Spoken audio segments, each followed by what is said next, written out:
Hi, welcome to Lash Class. BA English Classics of World Literature a flower shrivelled bare of fragrance എന്ന ചാപ്റ്ററാണ് നമ്മൾ നോക്കുന്നത്. Legendary Russian പോയറ്റായിട്ടുള്ള Alexander പുഷ്കിൻ്റെ ചെറിയൊരു കവിതയാണ്. നമ്മളിവിടെ ആ പോയത്തിൻ്റെ ഒരു അനാലിസിസും അതിലെ ഷോർട്ട് ക്വസ്റ്റ്യൻസ്, പാരഗ്രാഫ് ക്വസ്റ്റ്യൻസ്, അതുപോലെ എസ്സേ ക്വസ്റ്റ്യൻസ് എന്നിവയ്ക്കുള്ള നോട്ട്സുമാണ് പ്രൊവൈഡ് ചെയ്യുന്നത്. ആദ്യം നമുക്ക് ഈ പോയം നോക്കാം. A flower shrivelled bare of fragrance. ഒരു ഫ്ലവർ ഉണങ്ങിപ്പോയിരിക്കുന്നു. ബെയർ ഓഫ് ഫ്രാഗ്രൻസ്, സ്വാഭാവികമായിട്ടും ഉണങ്ങിപ്പോയിട്ടുള്ള ചുക്കിച്ചുളിഞ്ഞിട്ടുള്ള ഈ ഫ്ലവറിന് ഇപ്പോൾ സ്മെല്ലൊന്നുമില്ല. Forgotten on a page I see. ഒരു പുസ്തകത്തിനിടയ്ക്ക് ഈ പൂവ് എടുത്തു വെച്ചിട്ട് പിന്നീട് അത് മറന്നുപോയതുപോലെയാണ്. അതായത് ഇങ്ങനെ പതിഞ്ഞിട്ടുണ്ട്, ഇങ്ങനെ ഉണങ്ങിപ്പോയിരിക്കുന്നു. അതിപ്പോൾ ഉപേക്ഷിക്കപ്പെട്ടു പോലെയാണ് ഇവിടെ കിടക്കുന്നത്. And instantly my soul awakens filled with an aimless reverie. അത് കണ്ട ഉടനെ തന്നെ എൻ്റെ ആത്മാവ് ഉണരുന്നു. ഒരു എയിംലെസ് റിവറി, ഒരു ലക്ഷ്യമില്ലാത്ത ചിന്തകൾ ഇങ്ങനെ എൻ്റെ മനസ്സിലേക്ക് കടന്നു വരികയാണ് ഈ ഫ്ലവർ കാണുന്ന സമയത്ത്. When did it Bloom? എന്നായിരിക്കും ഈ പൂ വിരിഞ്ഞിട്ടുണ്ടായിരിക്കുക? ദ ലാസ്റ്റ് സ്പ്രിങ്, ഏർലിയർ, കഴിഞ്ഞ വസന്തകാലത്തിലായിരിക്കുമോ അതോ അതിനു മുൻപായിരിക്കുമോ? How long? എത്ര കാലം മുമ്പായിരിക്കും ഈ ഫ്ലവർ വിരിഞ്ഞിട്ടുണ്ടായിരിക്കുക? Where was it plucked? By whom? By foreign hands or by familiar? ഇനി ആരായിരിക്കും ഈ പൂ പറിച്ചിട്ടുണ്ടായിരിക്കുക? എവിടെ വെച്ചിട്ടായിരിക്കും ഈ പൂ പറിച്ചിട്ടുണ്ടായിരിക്കുക? ഒരു ഫോറിൻ ആയിട്ടുള്ള ആളാണോ? അതായത് ഈ പൂവിന് പരിചയമില്ലാത്ത ആൾ. ഫെമിലിയർ എന്ന് വെച്ചിട്ടുണ്ടെങ്കിൽ സ്വന്തം ഗാർഡനിൽ സ്വയം നട്ടു വളർത്തിയിട്ടുള്ള ഒരാൾ പറിച്ച പൂവായിരിക്കുമോ ഇത്? അതോ ആ പൂവുമായിട്ടൊരു ബന്ധമില്ലാത്ത ആൾ പറിച്ചതായിരിക്കുമോ ഇത്? And why put here as in a tomb? എല്ലാത്തിലും ഉപരി ഈ പൂവ് എന്താണ് ഇവിടെ ഇട്ടിരിക്കുന്നത് ഇങ്ങനെ ഉപേക്ഷിച്ച നിലയിൽ? ഒരു ശവകുടീരത്തിൽ എന്ന പോലെ ഈ പൂവ് എങ്ങനെയാണ് ഇവിടെ വന്നത്? To mark a tender meeting by it. ഒരു സൗമ്യമായ സമാഗമത്തിൻ്റെ അടയാളമായിരിക്കുമോ ഈ ഫ്ലവർ? അതായത് രണ്ട് കമിതാക്കൾ തമ്മിൽ കണ്ടുമുട്ടിയ സമയത്ത് കൈമാറിയ ഫ്ലവർ ആയിരിക്കുമോ ഇതെന്നാണ് കവി ചിന്തിക്കുന്നത്. A parting with a precious one. ഇനി അതല്ല, തനിക്ക് പ്രിയപ്പെട്ട ഒരാളോട് വിട പറയുന്ന സമയത്ത് നൽകപ്പെട്ടിട്ടുള്ള ഫ്ലവർ ആയിരിക്കുമോ ഇത്?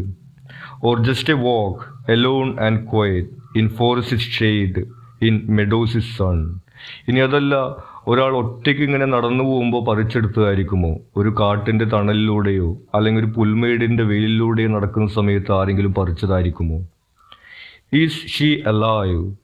ഇനി ഈ പൂ സ്വീകരിച്ചിട്ടുള്ള ആൾ ഇപ്പോഴും ജീവിച്ചിരിക്കുന്നുണ്ടായിരിക്കുമോ? Is he still with her? ആ പൂ കൊടുത്ത ആൾ അവളുടെ കൂടെ ഇപ്പോഴും ഉണ്ടായിരിക്കുമോ? Where is their haven at this hour? അവരുടെ ഹാവൻ, സുരക്ഷിത ഇടം, അല്ലെങ്കിൽ നമുക്ക് വീടെന്ന് പറയാം, അവരിപ്പോൾ താമസിക്കുന്നത് എവിടെയായിരിക്കും? Or did they both already whether?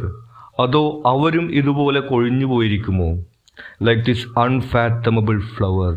നമുക്ക് മനസ്സിലാക്കാൻ കഴിയാത്ത ഈ ഫ്ലവറിനെ പോലെ അവരും ഇതുപോലെ സുഗന്ധം നഷ്ടപ്പെട്ട് കൊഴിഞ്ഞു പോയിരിക്കുമോ എന്നാണ് പോയിട്ട് ചോദിക്കുന്നത്. അതായത് ഈ ഫ്ലവർ ഒരു പ്രണയത്തിൻ്റെ അടയാളമാണെങ്കിൽ ഈ ഫ്ലവർ സുഗന്ധമെല്ലാം നഷ്ടപ്പെട്ട് ഉണങ്ങിയതുപോലെ ആ പ്രണയവും ഇതുപോലെ നശിച്ചു പോയിട്ടുണ്ടായിരിക്കുമോ എന്നുള്ള ചോദ്യമാണ് പോയിട്ട് ചോദിക്കുന്നത്. ഇതിലെ തീം നമുക്ക് കാണാൻ കഴിയുന്നത് ഈ ജീവിതത്തിൻ്റെയും മനുഷ്യവികാരങ്ങളുടെയും നശ്വരതയും ക്ഷണികതയുമാണ്. അതായത് ട്രാൻസിയൻസ് എന്ന് പറയുന്നത്. ഈ ഫ്ലവറിൻ്റെ ആയുസ് പോലെ തന്നെയാണ് ഒരുപക്ഷെ പ്രണയവും. അത് തുടക്കത്തിൽ ഇതുപോലെ സുഗന്ധവും അതുപോലെ തന്നെ സൗന്ദര്യവും ഉള്ളതാണ്. പക്ഷേ നിർഭാഗ്യവശാൽ പലപ്പോഴും അത് കൊഴിഞ്ഞു പോകുന്നു എന്നുള്ളൊരു തീമാണ് നമുക്ക് ഈ പോയത്തിനകത്ത് കാണാൻ കഴിയുന്നത്. ഇനി ഇതിലെ നോട്ട്സാണ്. ആദ്യം ഷോർട്ട് ക്വസ്റ്റ്യൻസ് നോക്കാം. How is the flower pictured in the first stanza? ഈ ആദ്യത്തെ സ്റ്റാൻസയിൽ എങ്ങനെയാണ് ഈ ഫ്ലവറിനെ ചിത്രീകരിച്ചിരിക്കുന്നത്? In the first stanza the flower is described as shrivelled bare of fragrance. ഇങ്ങനെ ഉണങ്ങിപ്പോയിട്ടുള്ള സുഗന്ധമെല്ലാം നഷ്ടപ്പെട്ട ഒരു ഫ്ലവറായിട്ടാണ് ചിത്രീകരിച്ചിട്ടുള്ളത്. And forgotten on a page suggesting its decay and neglect. ഒരു പുസ്തകത്തിനകത്ത് വെച്ച് മറന്നുപോയതുപോലെ എന്നാണ് പറയുന്നത്. അതായത് അതിങ്ങനെ പതിഞ്ഞ് ഉണങ്ങിയിട്ടുണ്ടായിരിക്കും. മാത്രമല്ല അതിന് നെഗ്ലക്റ്റ് ചെയ്തിരിക്കുന്നു. ആ പൂവിനെ ഇപ്പോൾ അവഗണിച്ചിരിക്കുകയാണെന്നുള്ള കാര്യം കൂടിയാണ് അവിടെ പോയിട്ട് പറയുന്നത്. How does the poem reflect the general poetic ideology of Pushkin? ഇനി ഈ കവിതയിൽ നിന്ന് പുഷ്കിൻ്റെ പോയറ്റിക് ഐഡിയോളജിയുമായിട്ട് നമുക്ക് എന്താണ് മനസ്സിലാക്കാൻ കഴിയുന്നത്? The poem reflects Pushkin's general poetic ideology of emphasizing the fleeting nature of beauty and the passage of time. നമ്മൾ പറഞ്ഞതുപോലെ തന്നെ ജീവിതത്തിൻ്റെ ക്ഷണികത, ട്രാൻസിയൻസ് ഓഫ് ലൈഫ്, ജീവിതത്തിൽ ഒന്നും നിലനിൽക്കുന്നില്ല, സൗന്ദര്യവും സ്നേഹവും മറ്റെല്ലാം തന്നെ കടന്നുപോയിക്കൊണ്ടിരിക്കുന്ന ഒരു സന്ദേശമാണ് തരുന്നത്. Often seen in his works where he contemplates the transients of human life and emotions. മനുഷ്യ ജീവിതത്തിൻ്റെയും മനുഷ്യവികാരത്തിൻ്റെയും ട്രാൻസിയൻസ്, അല്ലെങ്കിൽ അത് കുറച്ചു കാലത്തേക്ക് മാത്രം നിലനിൽക്കുന്ന ഒന്നാണെന്നുള്ള ഒരു ഐഡിയോളജിയാണ് ഈ പോയത്തിൽ നിന്ന് നമുക്ക് കാണാൻ കഴിയുന്നത്. What does the poet mean by the phrase aimless reverie? Aimless reverie, അതായത് ലക്ഷ്യമില്ലാത്ത ചിന്തകൾ, സ്വപ്നം എന്ന ഒരു വരിയിലൂടെ എന്താണ് അദ്ദേഹം ഉദ്ദേശിക്കുന്നത്? The phrase aimless reverie refers to a state of dreamy contemplation or reflection without a specific purpose or direction. പ്രത്യേകിച്ച് ഒരു ഉദ്ദേശമോ ലക്ഷ്യമോ ഇല്ലാതെ ഇങ്ങനെ സ്വപ്നം കാണുകയോ ചിന്തിക്കുകയോ ചെയ്യുന്നതിനെയാണ് എയിംലെസ് റെവറി എന്ന് പറയുന്നത്. Highlighting the speaker's introspective and contemplative mood as A ponder the flowers significance. ആ പൂവിൻ്റെ ഒരു പ്രാധാന്യത്തെക്കുറിച്ച് ചിന്തിക്കുന്ന സമയത്തുള്ള അദ്ദേഹത്തിൻ്റെ മാനസികാവസ്ഥയാണ് അദ്ദേഹം ആ ഒരു വരി കൊണ്ട് സൂചിപ്പിച്ചിട്ടുള്ളത്. ഇനി ഇതിലെ പാരഗ്രാഫ് ക്വസ്റ്റ്യൻസ് ആണ്. പാരഗ്രാഫ് എസ് എ ക്വസ്റ്റ്യൻസ്, അതിലെ ഇമ്പോർട്ടൻറ്റ് പോയിന്റ്സ് എന്ന രീതിയിലാണ് നമ്മൾ സ്ട്രക്ചർ ചെയ്തിരിക്കുന്നത്. ഈ പോയിന്റ്സ് എലാബറേറ്റ് ചെയ്തുകൊണ്ട് തന്നെ നമുക്കത് ആൻസർ ചെയ്യാവുന്നതാണ്. ആദ്യത്തെ ചോദ്യം, how does A poet use A simple of the forsaken flower? ഈ മറന്നുപോയിട്ടുള്ള ഈ ഒരു ഫ്ലവറിൻ്റെ സിമ്പിൾ എങ്ങനെയാണ് അദ്ദേഹം ഉപയോഗിച്ചിരിക്കുന്നത്? റിപ്രസെൻറ്റ്സ് ട്രാൻസിയൻസ് ആൻഡ് ഇംപെർമനൻസ്, അതായത് ജീവിതത്തിൽ ഒന്നും എല്ലാ കാലത്തേക്കും നിലനിൽക്കുന്നില്ല എന്ന സന്ദേശത്തിൻ്റെ സിമ്പലായിട്ടാണ് ഈ ഉണങ്ങിക്കിടക്കുന്ന ഫ്ലവറിനെ അദ്ദേഹം ഉപയോഗിച്ചിരിക്കുന്നത്. Indicates A fleeting nature of beauty and life.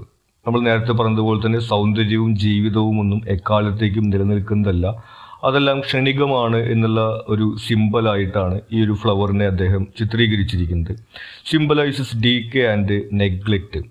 ഒന്ന് അതിൻ്റെ ഡീകെ, അതിങ്ങനെ ക്ഷയിച്ചു പോകുന്നത്, മറ്റൊന്ന് നെഗ്ലെക്റ്റ്, അതായത് കുറച്ചു കാലം നമുക്ക് മൂല്യമുണ്ടായിരുന്ന കാര്യങ്ങൾ കുറച്ചു കാലം കഴിയുമ്പോൾ ഒരുപക്ഷെ നമുക്ക് മൂല്യമില്ലാത്തതായിട്ട് അനുഭവപ്പെടുന്നതും നമ്മുടെ വികാരങ്ങൾ ആ തരത്തിൽ മാറുന്നതിൻ്റെയൊക്കെ സിമ്പലായിട്ടാണ് ഈ ഒരു ഫ്ലവറിനെ അദ്ദേഹം ഉപയോഗിച്ചിരിക്കുന്നത്. What are the various thoughts that pass through the mind of the poet when he sees a forgotten flower? ഈ ഫ്ലവർ കാണുന്ന സമയത്ത് പോയറ്റിൻ്റെ മനസ്സിലൂടെ കടന്നു പോകുന്ന ചിന്തകൾ എന്തെല്ലാമാണ്? Contemplates when it bloomed and how long it lasted. അദ്ദേഹം ആദ്യം ചിന്തിക്കുന്നത് എന്നായിരിക്കും ഈ ഫ്ലവർ വിരിഞ്ഞിട്ടുണ്ടായിരിക്കുക, എത്ര കാലം ഈ ഫ്ലവർ ഇങ്ങനെ വിരിഞ്ഞു നിന്നിട്ടുണ്ടായിരിക്കും എന്നുള്ളതാണ്. Questions, who plucked it and why it was placed there.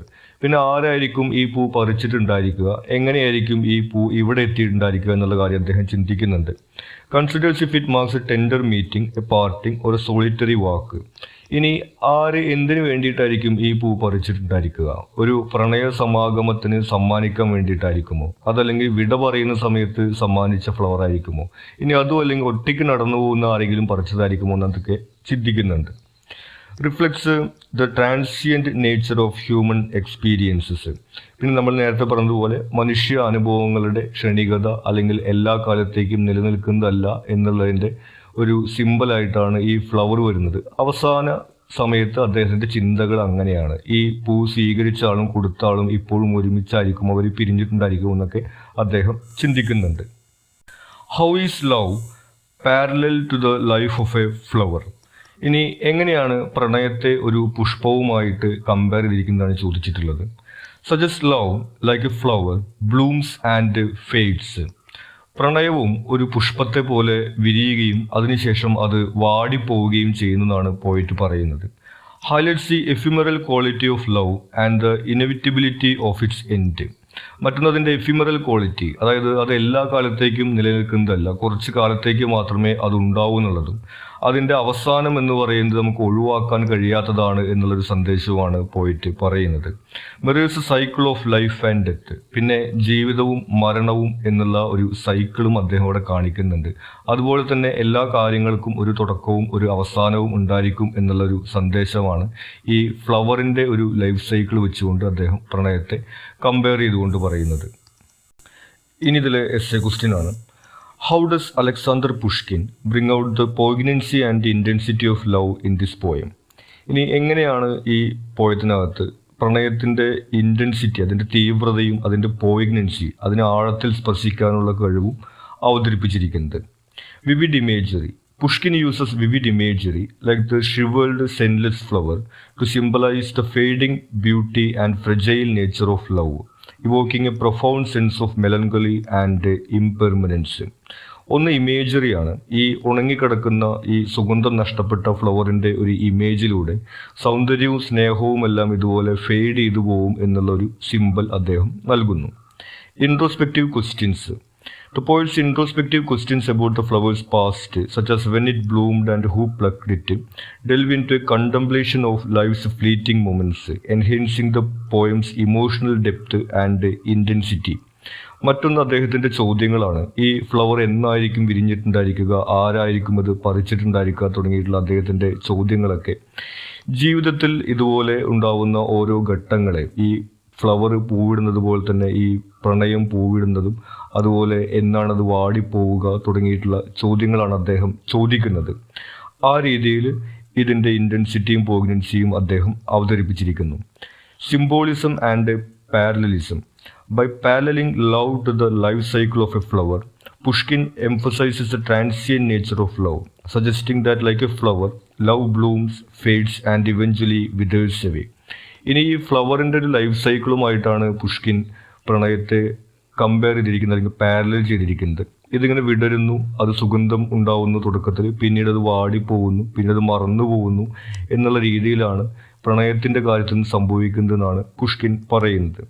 This symbolism adds a poignant dimension to the poem, intensifying its exploration of love's poignancy and intensity. അങ്ങനെ ആ ഒരു കമ്പാരിസണിലൂടെയാണ് വെറുമൊരു ഫ്ലവറിൻ്റെ ഇമേജ് വെച്ചുകൊണ്ട് ഈ പ്രണയത്തിൻ്റെ തീവ്രതയും അത് ആഴത്തിൽ സ്പർശിക്കുന്ന വികാരങ്ങളെയെല്ലാം അദ്ദേഹം അവതരിപ്പിച്ചിരിക്കുന്നത്. ഇത്രയും കാര്യങ്ങളാണ് നമുക്ക് ഈ പോയത്തിനകത്ത് ഇമ്പോർട്ടൻ്റ് ആയിട്ട് വരുന്നത്. നിങ്ങൾക്ക് എന്തെങ്കിലും സംശയങ്ങളോ സജഷൻസോ ഉണ്ടെങ്കിൽ നിങ്ങൾ കമൻറ്റ് ചെയ്യുക. കൂടാതെ ചാനൽ നിങ്ങളൊരു സബ്സ്ക്രൈബ് ചെയ്തിട്ടില്ലെങ്കിൽ സബ്സ്ക്രൈബ് ചെയ്യുക. Thank you.